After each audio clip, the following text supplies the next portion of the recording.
Welcome to the So You Want to Start a Business podcast. Welcome. I am your host, Ingrid Thompson. This is a podcast about and for entrepreneurs and leaders who think big, who take action to create business success, financial independence, and who make a difference in the world. I'm here to provide this helpful, lively, thought-provoking podcast, and based on your feedback, it is all of this and more. This is another of our in-between episodes, the episodes with me between the interviews. My mission is to help women in business achieve financial independence by paying themselves first through building a viable and thriving business. If you have any questions, send them straight to me, ingrid@healthynumbers.com.au. I answer all my own emails. Okay, so what are we talking about today? I'm talking about making friends with fear as a technique for overcoming the fears and the obstacles in your life. To get us started, I'm going to talk about the beach and the ocean and give you a glimpse of one of my quirky habits. I love being able to go to the beach. The eastern coast of Australia is fantastic. I loved other beaches as well, but I do love our east coast. I love the ocean, and for so many reasons. In the heat of summer, I refer to it as nature's air conditioner. When it's really hot and humid, you can just feel the cool coming off the water. There's so much water and it's cold. One of the other things I love about the ocean is that the foam, when there are waves, there are hundreds of ions swirling around in the surf and the waves. Just being in the water can make you smarter. Ions are referred to as the vitamins of the sea. Published research shows that people feel surf-stoked. They are in fact enjoying a chemical cocktail triggered by the charged ions found in the atmosphere around turbulent water. The turbulence created by the breaking waves alters the physical structure of the air in the water, breaking apart water and air molecules and releasing charged ions into the atmosphere.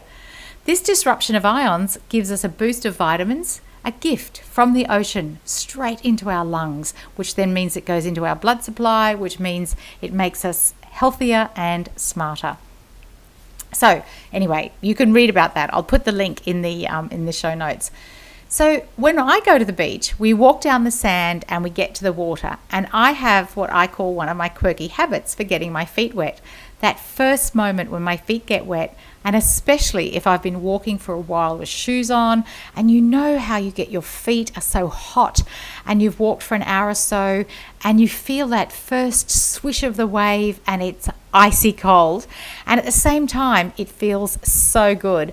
And I always say out loud, because that's just how I am, yikes, that's so cold. I always say it. And then a few minutes later, once we're in the water, I feel like, that's actually not so bad. And so we always have a laugh when I say that's not so bad.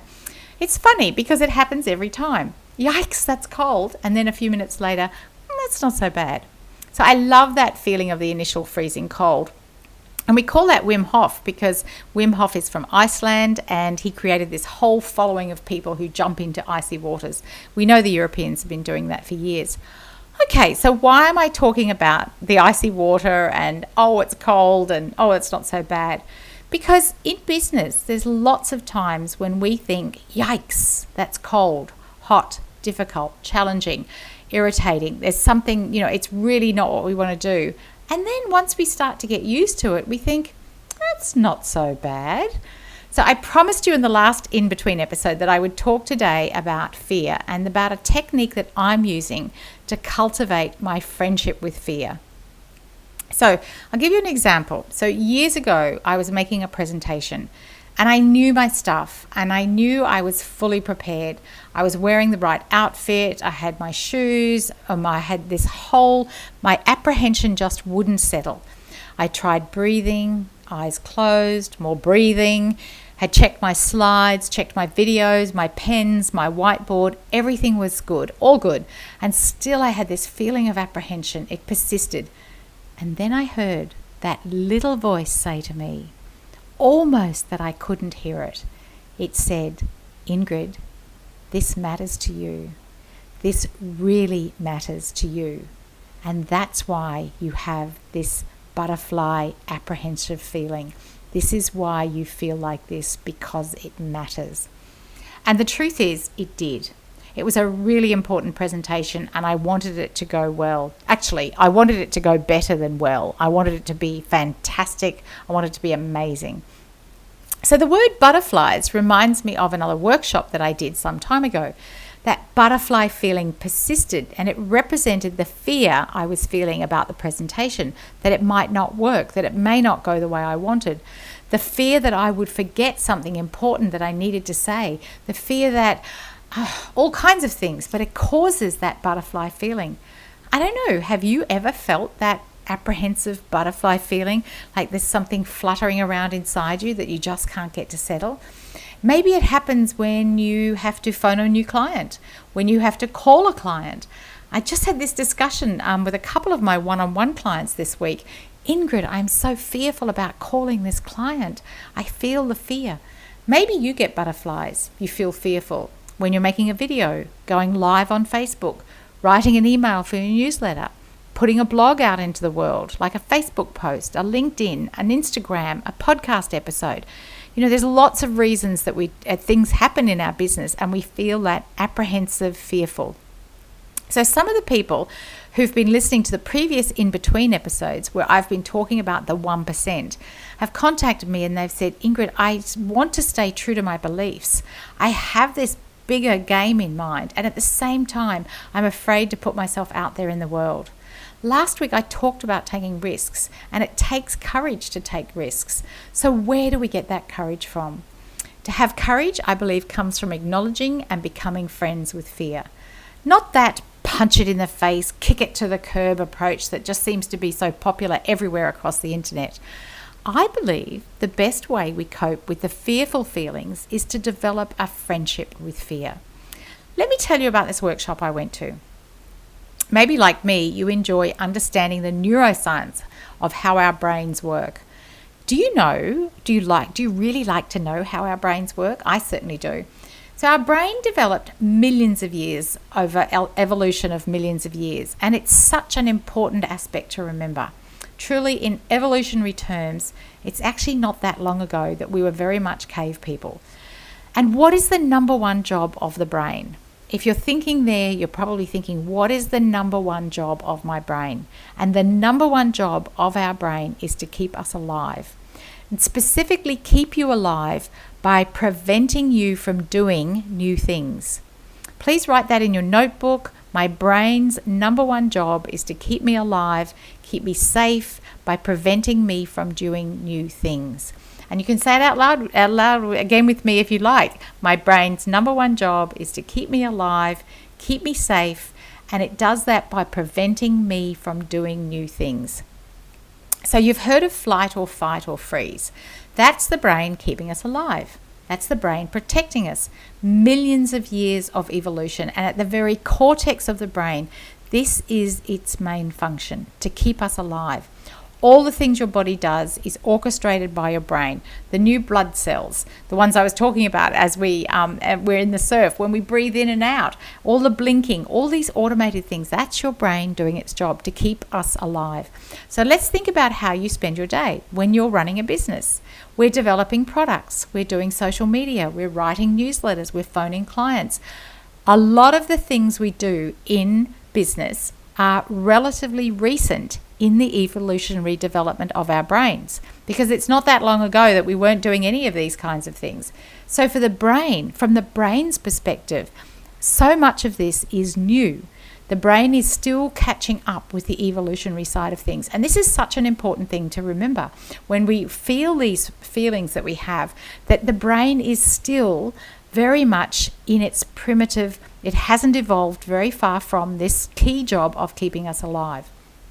So when we think about the brain's job being to protect us from new things, no wonder it's on alert all the time, because there's so much that's going on. So if the brain doesn't know what something is, it says, oh, I don't know what this is. I don't know what the outcome is going to be. My job is to stop you doing anything where I don't know what the outcome is. That's my job. And this is pretty much everything we do in business. We don't know what the outcome will be. So the brain is always saying, you're going to die. You're going to die if you do that. Don't do that. This will end in your death, because that's the brain's job.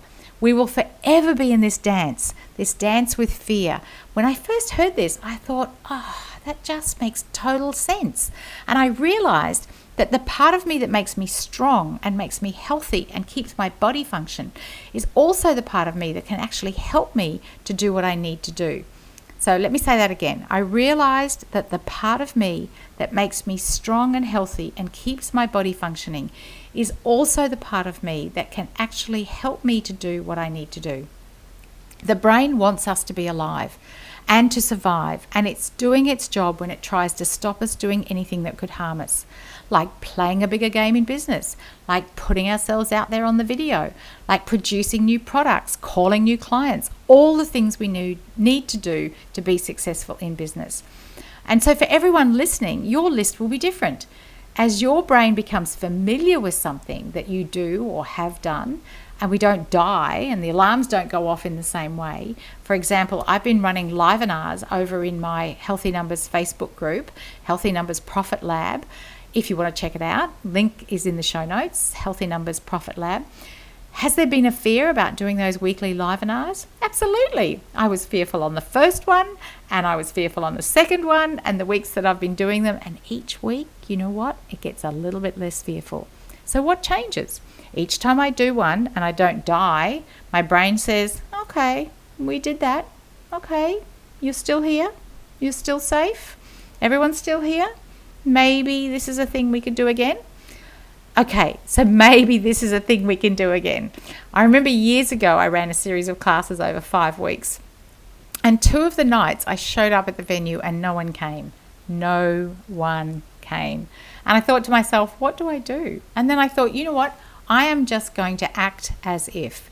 I'm going to act as if this room is full of people. I'm going to run the session anyway. And I know this message will go out in the energy that I bring to it. Now, it's wonderful to have you here listening, because I know when I see what happens to the podcast, I know that while I'm standing in this room by myself talking to the computer, I know that hundreds of you are going to be listening to this at some point while you're having your lunch, while you're going for a walk, or while you're driving somewhere, and the recording lives on for others to hear. So what do I suggest you do? How do you become friends with fear? Fear knows us really well. Fear knows what we're dreaming about. It knows what we're longing for. It knows who we want to be, and it knows what keeps us from being that person we want to be. Fear knows where we want to go, and it knows what stops us from taking the next step. Here's an interesting thing. Many people say, I'm not afraid, and maybe that is true for them. But over time, we name things in different ways as we have a different way of dealing and coping with emotions and thoughts. And I always thought that I was pretty courageous and that I didn't have fear, that I was brave and courageous. And I am, and so are you. So you are so brave and courageous. The question is there ever a time when we are afraid? So that time that I was doing the presentation, there was some fear there for me. There was apprehension. The first step I took on my path to my friendship with fear was to acknowledge that there are in fact times that I am afraid, sometimes, that I indeed fearful sometimes, and that it was okay. It was just my brain's doing its job. So it was okay to acknowledge that, all right, sometimes I'm apprehensive. I can call it apprehension or I can call it fear, but it's just my brain doing its job. So what did I do to boost my friendship with fear? I wrote a letter to myself from my fear. Now, I know this sounds, a bit strange. And when I heard that that's what we were going to do, I did think it was quite a strange thing to do. But you know what? Fear is just one of the voices in our head. There are many. Some of us have got more voices than others. And we want to find out what this voice has to say. So the thing is, to make friends, we need to understand each other. When was the last time you met someone new? It takes a little while to get to know another person and understand how they think and how they are in the world. So, it takes a little time to get to know someone. And so they sometimes will surprise us. Even when we know somebody, they will do something that surprises us. So this thing is, how our relationships is with fear, we may never have actually had a conversation with that fear. So I like to think of the fears as being like a troll on the bridge. You know those old medieval myths where there's a guard troll and no one is allowed to cross the bridge. And in the story, the hero makes friends with the troll and they sit down together and they have a chat and they become friends. And that's what we're going to do here. We're going to sit down with fear and we're going to become friends. I need to know what I might be afraid of. So one way to do this is write a letter to ourselves from fear. And it would sound a bit like this. Dear Ingrid, I am your fear, and this is what I want to tell you. I am afraid that. And the purpose of this is to make peace, to listen quietly, to not interrupt, not to overwrite it, to be respectful, and just what flows off the end of your pen. And then sign it off, sincerely, your fear. So the purpose is to hear what fear has to say. Now, the really interesting thing about this, that for most people, the fears come back to things that are specific, few, and mostly reasonable. For me, when I think about what I'm fearful of being rejected. And that taps into one of the most primal fears of being kicked out of the tribe or being left out. I'm afraid that no one will show up to whatever I'm doing, that nobody will like what I'm saying. These are universal, specific, and reasonable. And the thing is, once we get started, there really is only a few. And that's one of the things that's so fascinating about this activity. So I say to myself, thank you so much for letting me know. Thank you to my wonderful brain for doing your job, for protecting me from imminent death, from stopping me from trying anything new. And then I go on to say, and this is what's so important, here's the thing, fear. I've got this covered. Here's what I'm doing to make sure I don't die, that in fact no one dies. I am prepared. I have prepared what I'm going to say. I am ready to do what I have to do. I have such belief that what I'm doing is so important in the world right now, that these messages are important for people, and every single person who listens will be better off for having been here and from having heard it, from me putting myself in the position to bring this message. I promise you, fear, and my wonderful brain, that I will never truly put us in danger. This Ingrid that I have, this body, this soul that is mine for this life's journey, we both want what's best for her, and I am here to take care of her as well. I appreciate you watching out for me, fear. I just need to let you know I've got this. Yes, while the thing you're facing may be unknown and have an unknown outcome, the truth is we can never know what will happen. That said, most of what we're up to is a known unknown. Others have done it and have been okay. We've done it before, or some version of it before, and it's been okay. Whatever we're facing, whatever this new thing is that the brain is protecting us from, if you've done the work, truly prepared, you have the belief, and we've talked about closing that alignment gap, which is why I did those episodes first, and revisiting our achievements and the things that have worked. We've got this far. You've come this far. When we bring these things to our conversation with fear, we align ourselves with the thought that we have it. I find myself saying to my fearful thoughts when they come up, thank you so much for telling me that. Thank you so much for letting me know. I've got this. We're going to be okay now. We can carry on with our day. And here's the thing that is just amazing about this. It actually really does work.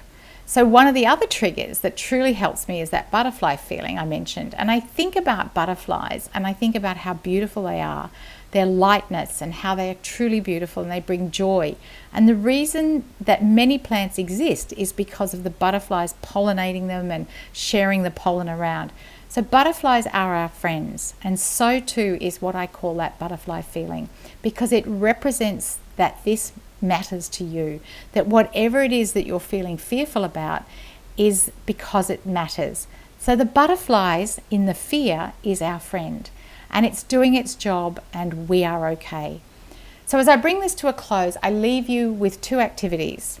The first is to write yourself a letter from your fears. What is your brain protecting you from? And it's likely that it's just a few specific, mostly reasonable matters. Dear first name, I am your fear, and this is what I want to tell you. I am afraid of.